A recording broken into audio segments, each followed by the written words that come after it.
Hello नमस्कार साथियों, आपका स्वागत है आपके अपने चैनल एनके चैनल में। तो आज हम संज्ञा पढ़ने वाले हैं। संज्ञा, तो किसी का भी नाम ही संज्ञा कहते हैं। अब आप देख रहे हैं कि ये बोर्ड है, ये भी संज्ञा है। ये मार्कर है, ये भी संज्ञा है। ये दीवार है, ये भी संज्ञा है। और ये पंखा चल रहा है, ये भी संज्ञा है। यानी कि जो तुम देख सकते हो, जिसे तुम देख सकते हो तथा महसूस कर सकते हो, उसका नाम होता है, उसी को संज्ञा कहते हैं। आइए मैं आपको समझाता हूँ। किसी का भी नाम ही संज्ञा कहते हैं। अर्थ के आधार पर संज्ञा 5 प्रकार की हैं। अर्थ के आधार पर नंबर 1 जातिवाचक, नंबर 2 व्यक्तिवाचक, नंबर 3 भाववाचक, नंबर 4 समूहवाचक, नंबर 5 द्रव्यवाचक। अब मैं आपको एक एक करके इन सभी को समझाता हूँ। नंबर 1 जातिवाचक। अब जातिवाचक क्या होती है, तो ये देखिए दोस्तों, जातिवाचक। जातिवाचक यानी कि ये किसी, जैसे कि किसी जाति का बोध कराए। जैसे कि लड़का,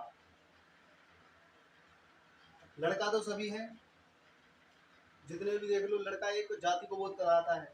ये लड़का है।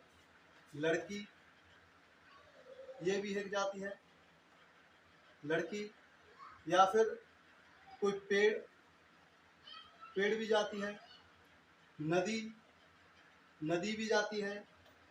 पहाड़, पहाड़ भी जाती है। जो पूरे जाति को बोध कराए वही जातिवाचक संज्ञा में आती है। मैं आपको इसका एक शॉर्टकट मेथड बता देता हूँ। इसका शॉर्टकट मेथड ये है कि जातिवाचक संज्ञा कि जिसे हम देख सकते हैं, जिसे हम देख सकते हैं, जिसे हम देख सकते हैं। व्यक्तिवाचक सॉरी जातिवाचक संज्ञा जिसे हम देख सकते हैं तथा वह एक वचन से बहुवचन में परिवर्तित की जा सकती है। जैसे कि लड़का, सॉरी लड़का, इसको अगर हम बहुवचन बनाएंगे तो लड़के का लड़के बन जाएंगे। यही जातिवाचक संज्ञा होती है। वैसे भी आप ऐसे भी समझ सकते हो कि जो किसी जाति का बोध कराए। जैसे लड़के तो बहुत हैं, आप आगे समझ जाएंगे। अब इसके बाद में आएगा जातिवाचक के साथ में व्यक्तिवाचक। व्यक्तिवाचक, व्यक्तिवाचक संज्ञा। अब है व्यक्तिवाचक नंबर 2। व्यक्ति,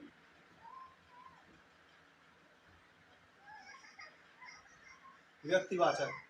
अब सुनिए सर कि व्यक्तिवाचक संज्ञा में जिसमें किसी विशेष का, जिसमें किसी विशेष का बोध कराए। जैसे कि लड़कों में भी राम, राम भगवान राम विशेष थे। कृष्ण, कृष्ण विशेष थे। राधा, मीरा। और मैंने आपको पहले एग्जांपल दिया था जातिवाचक में पेड़ का। पेड़ का, पेड़ों में जैसे कोई पेड़ ले लो, जैसे कि पीपल का पेड़।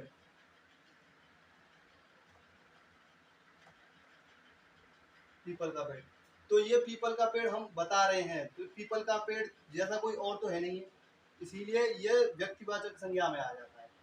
पीपल का पेड़, अगर मैं पेड़ बोलता तो ये जातिवाचक में, लेकिन पीपल का पेड़, तो पीपल का पेड़ एक ही है, उस जैसा कोई और तो है नहीं है, तो ये जाति व्यक्तिवाचक संज्ञा में आएगा।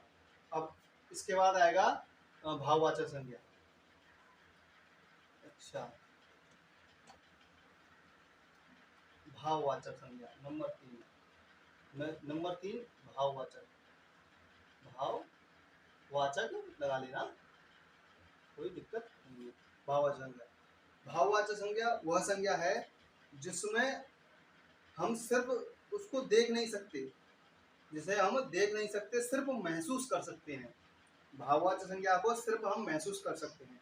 जैसे कि मानवता, मानवता कोई देख तो नहीं सकता है, लेकिन महसूस कर सकते हैं। जैसे खुशी, गम, ईर्ष्या, इसे हम सिर्फ महसूस कर सकते हैं।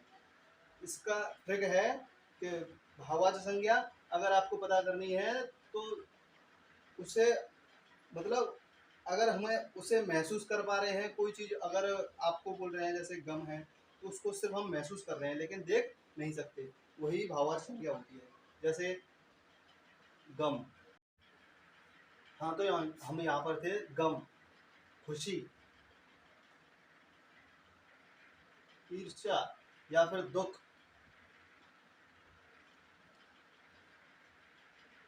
इन सभी को हम सिर्फ महसूस कर सकते हैं लेकिन इनको देख नहीं सकते, तो इसी को भाववाचक संज्ञा कहते हैं।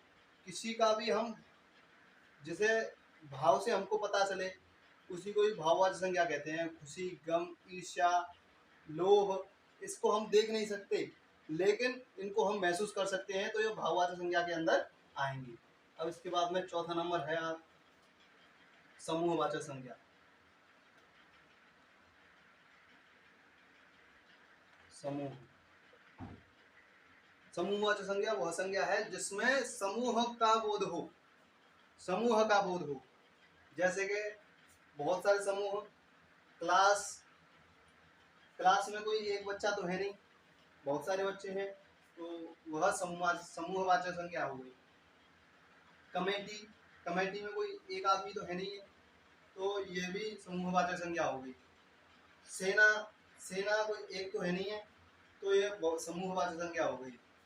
टीम, टीम में कोई एक आदमी तो है नहीं है, तो ये भी समूहवाचक संज्ञा हो गई। जो समूह का बोध कराए वही समूहवाचक संज्ञा होती है। जैसे टीम, क्लास आदि। अब नंबर 5 पे आते हैं द्रव्यवाचक संज्ञा।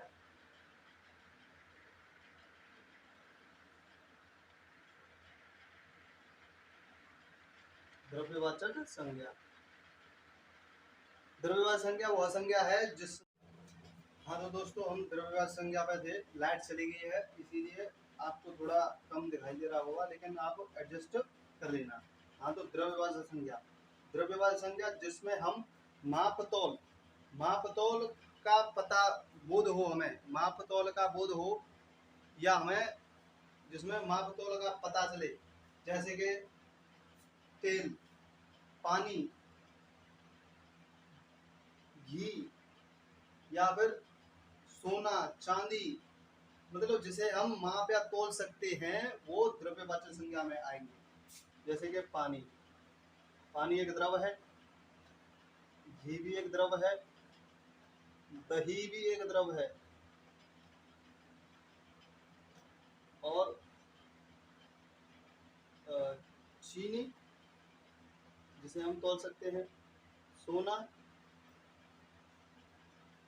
चांदी, ये सब द्रव्यवाचक संज्ञा के मेटेरियल नाउन, जिसे इंग्लिश में मेटेरियल नाउन बोलते हैं, ये सभी द्रव्यवाचक संज्ञा के अंदर आते हैं। अगर आपको हमारी वीडियो पसंद आती है तो please share and subscribe and हमारी वीडियो को प्लीज़ लाइक कर दें।